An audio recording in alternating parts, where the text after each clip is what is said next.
Globe के बारे में पढ़ रहे हैं। ग्लोब के बारे में आज जो है दूसरा क्लास है, ठीक है। इससे पहले वाला क्लास में जो है अगर आप लोगों ने नहीं देखा उसको देख लीजिए।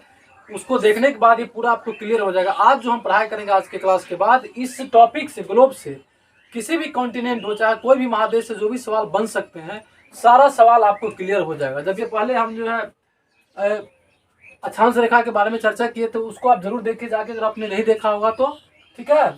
तो इसको हम थोड़ा शॉर्ट में चर्चा कर देते हैं। ये बीच का जो रेखा है इसको बोलते हैं विषुवत रेखा, इंग्लिश में बोलते हैं इक्वेटर। इक्वेटर माने दो भागों में इसको बांट देता है। पृथ्वी क्या है, एक गोल है, पृथ्वी क्या है, गोल है। इसको दो भागों में बांट दिया तो आधा हो गया तो गोलार्ध, ये हो गया दक्षिणी गोलार्ध, ये हो गया उत्तरी गोलार्ध। इसके ऊपर जो 23.5 डिग्री जो है वो कर्क रेखा हो गया, नीचे वाला क्या है, मकर रेखा, ठीक है। फिर इसके ऊपर वाला क्या है, 60 डिग्री आर्कटिक रेखा, 66 डिग्री नीचे अंटार्कटिक रेखा, है ना। अब इसमें हम ये भी चर्चा किए थे इससे पहले वाला क्लास में, इसमें कटिबंध जो है ना, पूरे में 3 कटिबंध है। ये नीचे वाले हो गया शीत कटिबंध, बीच वाले शीतोष्ण कटिबंध, ये हो गया उष्ण कटिबंध। सारे चीज को आप पीछे वाले क्लास देखेंगे तो आपको क्लियर हो जाएगा। इसलिए हम आगे चर्चा करेंगे। आज जो हम पढ़ेंगे वो पढ़ेंगे देशांतर, है ना। देशांतर रेखा की हम चर्चा करेंगे। देशांतर क्या है, ठीक है। तो देशांतर क्या है, दो ध्रुवों को मिलाने वाली रेखा को देशांतर रेखा कहते हैं। कि जो पूरब से पश्चिम की ओर जो रेखा है वो अक्षांश रेखा है, और जो दो ध्रुवों को मिलाती है उत्तर से दक्षिण की ध्रुव को जो मिलाने वाला रेखा उसको कहेंगे देशांतर रेखा। और आज हम यही देशांतर रेखा के बारे में चर्चा करेंगे। तब देख लीजिए, ये रेखा क्या हो गया, ये जो रेखा ये हो गया अक्षांश रेखा, ठीक है। और अक्षांश रेखा समानांतर रेखा होता है। देख रहे हैं उत्तर से दक्षिण ध्रुव को मिलाने वाला ये रेखा है, ये रेखा हो गया देशांतर रेखा।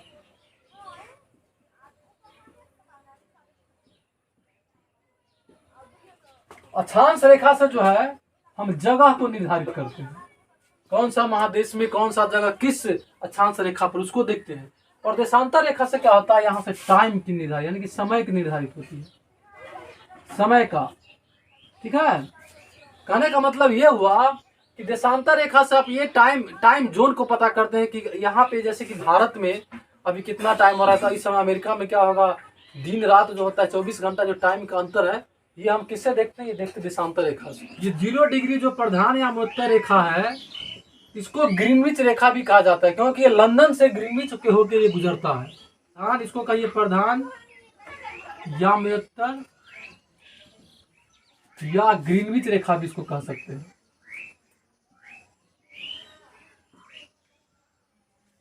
क्योंकि समय का जो निर्धारण है यहीं से होता है, ग्रीनविच से। तो ध्यान रखना आपको कि 0 डिग्री देशांतर रेखा जो है इसी को प्रधान या मध्य या ग्रीनविच रेखा कहते हैं। कहाँ पे है, तो ये इंग्लैंड के लंदन में है ना। ये इंग्लैंड के लंदन से ग्रीनविच होकर गुजरती है।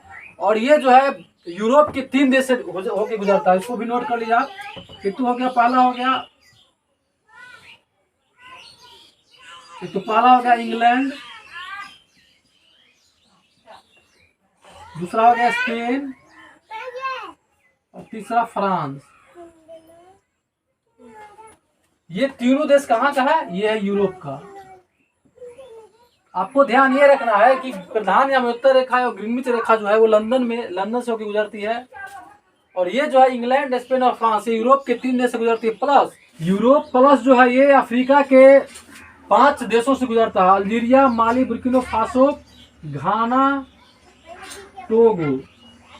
ये 5 देश जो है ये कहाँ का, ये है अफ्रीका महादेश का। कि प्रधान या मध्य रेखा जो है ग्रीनविच जिसको रेखा कहते हैं वो लंदन से गुजरती है, वो यूरोप के 3 देश इंग्लैंड, स्पेन और फ्रांस से होकर गुजरती है। प्लस ये अफ्रीका के 5 देश अल्जीरिया, माली, बुर्किना फासो, घाना, टोगो। तो आपको ध्यान रखना ये है यूरोप प्लस अफ्रीका महादेश से जो है टोटल जो है 8 देश से गुजरता है। कौन, प्रधान या मध्य रेखा, ग्रीनविच रेखा। और यहीं से समय के निर्धारित किया जाता है कि ये जो है ग्रीनविच रेखा माने मेन जो है प्रधान या मध्य रेखा, इसके पूर्वी गोलार्ध 2 तरफ बांट देता है इसको, और इसको पश्चिमी गोलार्ध। तो पूर्वी गोलार्ध में भी जो है 180 जो है देशांतर रेखा है, प्लस इसके पश्चिमी गोलार्ध में भी जो है 180 देशांतर रेखा है। टोटल ग्लोब पे जो है 360 देशांतर रेखा है। और देशांतर रेखा कहते हैं किसको, अब सीधा इसको समझिए, जो उत्तरी और दक्षिणी ध्रुव को मिलाने वाली रेखा को ये देशांतर रेखा कहते हैं। जितने भी है ना ये सब देशांतर रेखा है, और इससे टाइम की निर्धारित होती है। पिछले क्लास में हमने ये चर्चा किया था कि पृथ्वी को अपने अक्ष पर घूमने में 24 घंटा लग जाता है। और वो पृथ्वी क्या है, गोल है। तो पृथ्वी 360 डिग्री घूम जाता है कितना देर में, 24 घंटा में। चलिए थोड़ा इसको आज भी हम चर्चा कर देते हैं। यानी कि पृथ्वी 24 घंटा में जो है कितना घूमता है, 360 डिग्री। तो 1 घंटा में पृथ्वी कितना घूमेगा, 360/24। इसको काटेंगे तो ये जगह 15 मतलब कट जाएगा, यानी कि 15 डिग्री। खाने का मतलब है कि 1 घंटा में कितना मिनट हो गया, 60 मिनट। यानी कि 15 डिग्री घूमने में पृथ्वी को टाइम लग जाता है 60 मिनट। तो 1 डिग्री घूमने में पृथ्वी को कितना लग गया टाइम, 60/15, 15 चौका 60, यानी कि 4 मिनट में जो है, 4 मिनट में पृथ्वी कितना 1 डिग्री घूमती है। तो जो है सब लोग समझ गए होंगे कि टोटल जो है देशांतर रेखा है 360 है, और ध्यान या उत्तर रेखा है, और 180 डिग्री दोनों मिल करके क्या करता है, पृथ्वी के 2 भाग में बांट देता है, एक पूर्वी गोलार्ध और एक पश्चिमी गोलार्ध। और हमने ये भी चर्चा किया था कि भारत जो है ना, भारत पूर्वी गोलार्ध में है, और ये पूर्वी गोलार्ध के साथ साथ ये जो इक्वेटर है इसके उत्तर में है। यानी कहने का मतलब भारत जो है उत्तर पूर्वी गोलार्ध में है। इसको ध्यान रखिए। चलिए इसके आगे देखते हैं। ठीक है, इससे जो भी मेन मेन सवाल बन सकता है एग्जाम में, उसको थोड़ा एक नजर देख लेते हैं। ठीक है, तो देखिए सबसे पहले 21 जून को जो है सूर्य कर्क रेखा के ऊपर आता है। 21 जून एक ऐसा दिन है जो आप हम लोग जो कर्क रेखा यहाँ पे 23.5 डिग्री उत्तर में है, यहाँ पे सूर्य लंबवत पड़ेगा। तो जब कर्क रेखा पे सूर्य लंबवत पड़ेगा तो क्या होगा कि उत्तरी गोलार्ध में जो है दिन जो है बड़ा हो जाएगा। सबसे बड़ा दिन कब होगा, 21 जून को। उत्तरी गोलार्ध में सबसे बड़ा दिन होगा कब, 21 जून को, क्योंकि सूर्य सीधा लंबवत पड़ेगा कर्क रेखा पर। और हम लोग जो है भारत में है, भारत कहाँ है, कर्क रेखा पर है, उत्तरी गोलार्ध और पूर्वी गोलार्ध में। ठीक है, आगे हम देखेंगे कि 22 दिसंबर को सूर्य मकर रेखा के ऊपर पड़ता है। यानी कि 22 दिसंबर जो होता है उस समय देखिएगा हम लोग के यहाँ क्या होता है, ठंडा पड़ता है, काफी ठंडा है ना, इसलिए उसको शीत अयनांत भी कहा जाता है। उस समय शीत पड़ता है उत्तरी गोलार्ध में। ठीक है, तो 22 दिसंबर क्या होता है, ये हो गया मकर रेखा। आपको दक्षिणी गोलार्ध 22 दिसंबर को यहाँ पे क्या पड़ेगा, सूर्य पूरा लंबवत पड़ेगा। तो जब यहाँ पे सूर्य पूरा लंबवत पड़ेगा तो हम लोग को उत्तरी गोलार्ध में क्या हो जाएगा, तो उस दिन का रात सबसे छोटा हो जाएगा, और उत्तरी गोलार्ध में ठंडा बहुत ज्यादा पड़ेगा। उसी दिन दक्षिणी गोलार्ध में मकर रेखा पे जब सूर्य का रोशनी सीधा पड़ेगा तो यहाँ मकर रेखा में सबसे बड़ा दिन होगा और सबसे ज्यादा वहाँ गर्मी होगा। इसको ध्यान रखना। भूमध्य रेखा पर वर्ष भर जो है 2 बार 31 मार्च और 23 दिसंबर को सूर्य लंबवत चमकता है। कहने का मतलब ये है कि ये जो विषुवत रेखा आप देख रहे हैं इक्वेटर, यहाँ पर जो है साल भर में सूर्य 2 बार एकदम लंबवत पड़ेगा। कब कब, 31 मार्च और 23 सितंबर सूर्य लंबवत चमकता। इस दिन क्या होता है कि पूरे पृथ्वी पर दिन और रात बराबर रहे। कब, 21 मार्च और 23 सितंबर। इस सब को ध्यान में रखिएगा, हो सके तो इसको नोट भी कर लीजिएगा क्योंकि यहाँ से सवाल बनेंगे। 2 अक्षांश रेखा और 2 देशांतर रेखा के मध्य भाग को ग्रिड कहते हैं, ग्रिड कहलाता है। ठीक है, और हमने एक चीज और नहीं चर्चा किया था कि 2 देशांतर रेखाओं के बीच को गोरे कहा जाता है। ठीक है, अक्षांश और देशांतर रेखा एक दूसरे को जो है समकोण पर काटती है। अक्षांश और देशांतर रेखा, यानी कि अक्षांश रेखा हो गया और ये हो गया देशांतर रेखा। अक्षांश और देशांतर रेखा क्या होता है, एक दूसरे को समकोण पे काटती है। तो आप देख रहे हैं भूमध्य रेखा यानी कि विषुवत रेखा इक्वेटर, यहाँ पे क्या होता है पूरे वर्ष हमेशा दिन और रात बराबर होगा, क्योंकि सूर्य को क्या है कि सूर्य जो है यहाँ मकर से लेके कर्क, कर्क से लेके मकर, यहाँ के प्रकाश हमेशा चलता है, सूर्य की रोशनी। ठीक है, और ये जो बीच का जो जगह है विषुवत रेखा इक्वेटर, यहाँ पे सालों भर जो है आपको एक ही जैसा मौसम रहेगा। यहाँ पे हमेशा तो गर्मी रहेगा और उसके साथ साथ दिन और रात बराबर होगा। यहाँ पे ठंडी कभी नहीं आती है, यहाँ पे हमेशा गर्मी ही रहेगा। अगर सवाल ये पूछ लिया जाए कि किस रेखा पे हमेशा गर्मी पड़ता है, तो भूमध्य रेखा पर। दिन रात हमेशा बराबर रहता है भूमध्य रेखा पर, हमेशा हाई टेम्परेचर रहेगा, हमेशा रोज वर्षा होगा भूमध्य रेखा पर, कभी ठंडा नहीं आएगा भूमध्य रेखा पर। इसको ध्यान रखना है। ठीक है, ज्योग्राफी को समझना बहुत ही आसान हो जाता है जब अगर आप मैप को समझ लेते हैं, क्योंकि ये मैप पे आधारित होता है। अगर मैप को नहीं समझते हैं तो हम लोग इसको बिल्कुल नहीं समझते, रटा ही नहीं जा सकता, रटने का चीज नहीं है। 180 डिग्री देशांतर रेखा को अंतर्राष्ट्रीय तिथि रेखा कहा जाता है।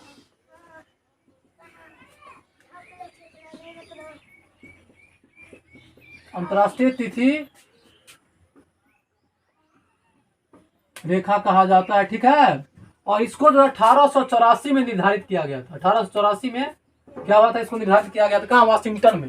इसको यदि कोई व्यक्ति इस रेखा को पश्चिम से पूरब की ओर, ठीक है ना, यानी कि पश्चिम से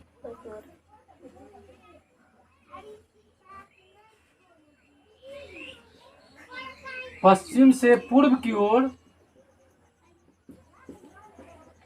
पार करेगा तो क्या होगा, एक दिन कम हो जाएगा। क्या हो जाएगा, एक दिन कम हो जाएगा।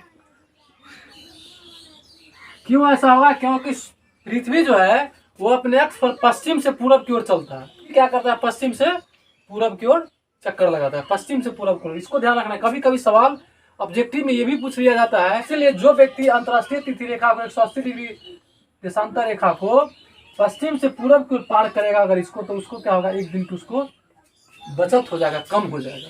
क्योंकि वो तो उसको पश्चिम से पूरब को पार कर रहा है और पृथ्वी भी जो है पश्चिम से पूरब की ओर घूम रहा है। अगर कोई व्यक्ति इसी रेखा को पूरब से अगर पश्चिम की ओर पार करता है, यानी कि इधर से आता है, इधर पूरब से पश्चिम की ओर पार करता है, तो क्या होगा, एक दिन जो है ना बढ़ जाएगा उसको, एक दिन उसको अधिक समय लगेगा। क्यों, क्योंकि जो व्यक्ति है वो पूरब से पश्चिम की ओर आ रहा है, ठीक है ना। पूरब से कहाँ आ रहा है, पश्चिम की ओर। तो जब भी पूरब से पश्चिम की ओर आएगा तो पृथ्वी क्या कर रहा है, पश्चिम से पूरब की ओर जा रहा है, तो उसको क्या हो गया, उसको, और व्यक्ति क्या होता है, एक दिन जैसे वो बैक हो जा रहा है, तो उसको क्या होगा, एक दिन बढ़ जाएगा कहीं जाने, इसको पार करने में। तो हम लोगों ने क्या देखा कि कोई व्यक्ति अगर 180 डिग्री देशांतर रेखा को, अंतर्राष्ट्रीय तिथि रेखा को पश्चिम से पूरब की ओर जाती है, पश्चिम से पूरब की ओर जाती है, तो उसको एक दिन की बचत होगा, एक दिन कम हो जाएगा। और वही व्यक्ति अगर अंतर्राष्ट्रीय तिथि रेखा को पूरब से पश्चिम की ओर आएगा तो उसको एक दिन अधिक समय लग जाएगा, उसको बढ़ जाएगा। क्योंकि पृथ्वी जो है हमेशा पश्चिम से पूरब की ओर घूर्णन करती है। व्यक्ति अगर पूरब से पश्चिम आएगा तो उसको पृथ्वी क्या करेगा, उसको एक दिन बैक लेके चला जाएगा, ठीक है। इसको ध्यान रखना है, सिंपल साइंस।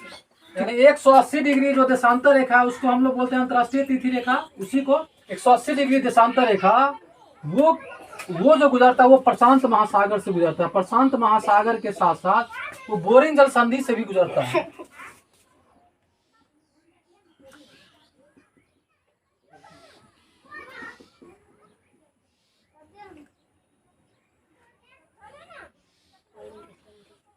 अंतर्राष्ट्रीय तिथि रेखा 180 डिग्री जो देशांतर रेखा वो प्रशांत महासागर प्लस बोरिंग जल संधि से भी गुजरता है। और ध्यान दीजिएगा, 180 डिग्री पूर्वी देशांतर रेखा और 180 डिग्री पश्चिमी देशांतर रेखा जो है दोनों एक ही रेखा पे है, इसको ध्यान रखना है, ठीक है। देखेंगे अब टाइम जोन।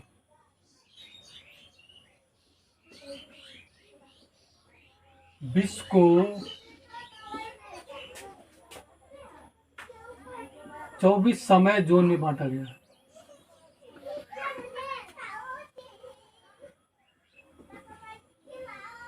ठीक है।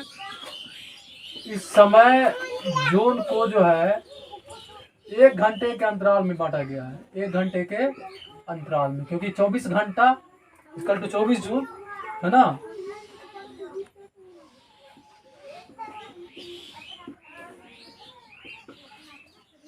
प्रत्येक जोन जो है, प्रत्येक जोन 15 डिग्री के बराबर होगा, क्योंकि 1 घंटा में जो है 15 डिग्री को पृथ्वी जो है घूम जाता है।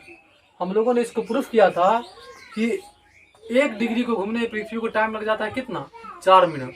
तो 1 घंटा में कितना डिग्री घूमेगा, तो 15 डिग्री। तो कहने का मतलब है कि एक टाइम जोन जो है ना वो 15 डिग्री के बराबर होगा। कि भारत में जो है, भारत में 82.5 डिग्री जो है, इलाहाबाद का जो मिर्जापुर है वहां पे 82.5 डिग्री को निर्धारित किया गया है टाइम जोन के लिए। प्रत्येक देश का जो टाइम जोन निर्धारित किया गया है वो ग्रीनविच टाइम से आधे घंटे के अंतराल पे है। तो इसको भी ध्यान रखिएगा आप कि आधे घंटे के अंतराल पर जो है सभी देश का टाइम जोन फिक्स किया गया है। कम से कम हर देश में कितना का अंतर होगा, आधे घंटे का। इस तरह से इसको टाइम जोन बनाया गया है। इसी तरह से भारत में जो है 82.5 डिग्री को टाइम जोन के लिए निर्धारित किया गया है, जो इलाहाबाद के मिर्जापुर से गुजरती है। क्योंकि इसलिए क्योंकि भारत का जो सबसे पूर्वी भाग है अरुणाचल प्रदेश, और सबसे पश्चिमी भाग है गुजरात का, दोनों के बीच में लगभग जो है 2 घंटे का अंतर है। तो इसीलिए भारत का जो बीचों बीच जो बनेगा समय जोन बनेगा वो 82.5 डिग्री में बनता है। यह समय जो ग्रीनविच मीन टाइम से जो है ना 5.5 घंटे आगे है। अब आप सोचेंगे कि आगे क्यों है, क्योंकि हमने ये चर्चा किया था कि जो ये देशांतर रेखा जो मेन जो रेखा है 0 डिग्री उत्तर रेखा, तो इसके पूरब में जो होगा वो क्या होगा, आगे होगा, और इसके पश्चिम होगा वो देश का टाइम जोन पीछे होगा। तो हमारा देश किधर है, पूर्वी गोलार्ध में है, तो 5.5 घंटा जो है आगे है हमारा time zone Greenwich mean time से। अगर वहाँ पे 12 बजेगा तो हमारे यहाँ 5:30 बजेगा शाम। इसी तरह से जिस देश में ज्यादातर देशांतर रेखाएं हैं, जैसे कि रूस हुआ, अमेरिका हुआ, तो वहाँ पे 1 से ज्यादा टाइम जोन है। अमेरिका में जो है 5 टाइम जोन है, ठीक है, और रूस में 11 समय जोन है, क्योंकि वहाँ जो है वहाँ देशांतर रेखा की काफी विस्तार है। रूस में आप देखे होंगे, मैप में आप कभी देखेंगे तो आप देखेंगे, इसीलिए वहाँ पे रूस में कितना है, 11 समय जोन है सबसे ज्यादा, और अमेरिका में 5 टाइम जोन बनाया गया है। हम लोगों ने देख लिया कि भारत में जो है 82.5 डिग्री जो देशांतर रेखा है वो हमारा टाइम जोन निर्धारित किया गया है। ये इलाहाबाद के मिर्जापुर से गुजरती है। ऐसा होता क्यों है, क्योंकि भारत का जो पूर्वी विस्तार है, अरुणाचल प्रदेश, पश्चिमी गुजरात, दोनों के बीच में लगभग 2 घंटे का अंतर है। तो इसलिए भारत का जो बीचों बीच जो टाइम जोन बन सकता था, जहाँ से पूरे देश का टाइम कंट्रोल किया जा सकता है, इसके लिए जो है इलाहाबाद में 82.5 डिग्री देशांतर रेखा को जो है हमारे देश का समय यहीं से काउंट किया जाता है। ठीक है, हमारा समय जोन हुआ। और इसी तरह से जो है कुछ ऐसा देश है जहाँ पे बड़ा देशांतरीय विस्तार है, जैसे अमेरिका हो गया। अमेरिका में 5 टाइम जोन है और रूस में जो है 11 समय जोन है। इसको ध्यान रखिएगा, क्योंकि अमेरिका को आप देखेंगे मैप में तो वहाँ पे काफ़ी ज़्यादा देशांतर रेखा उसमें उसके अंतर्गत आता है। रूस उससे भी बड़ा है, तो रूस में 11 टाइम जोन दिया गया है। वैसे हमारे देश भारत में भी जो है पूर्वी प्रदेश जैसे अरुणाचल प्रदेश, असम के लोग जो है वो हमेशा इस बात को उठाते रहते हैं कि भारत में भी 2 टाइम जोन होना चाहिए, क्योंकि भारत का जो 10 बजे का जो टाइम ऑफिशियल टाइम है, वहाँ पे 10 बहुत लेट के होता है, क्योंकि वहाँ पे लगभग हम लोग जहाँ पे वहाँ से 1-1.5 घंटा बिफोर ही सुबह हो जाता है, और वहाँ पे शाम जो है लगभग 4 बजे ही हो जाएगा। तो इसीलिए वो लोग का मांग है कि यहाँ भी भारत में भी 2 टाइम जोन होना चाहिए। कुछ ऑफिस पूर्वी प्रदेश में 1 घंटा बिफोर खुलना चाहिए। खैर देखिए, भारत सरकार इस पर विचार करेगी, वो लोग कर रहे हैं। तो फ्रेंड्स, आज की क्लास में इतना ही। हम आशा करते हैं आप लोग को काफ़ी आज की क्लास मददगार साबित हुआ होगा। इसी तरह क्लास अगर आगे भी आप देखना चाहते हैं, हमारे चैनल पर नए हैं तो सब्सक्राइब करके घंटी दबा कॉल पे क्लिक कर लीजिए। हो सके तो आप लाइक कीजिए, शेयर कीजिए और कमेंट जरूर कीजिए। Thank you.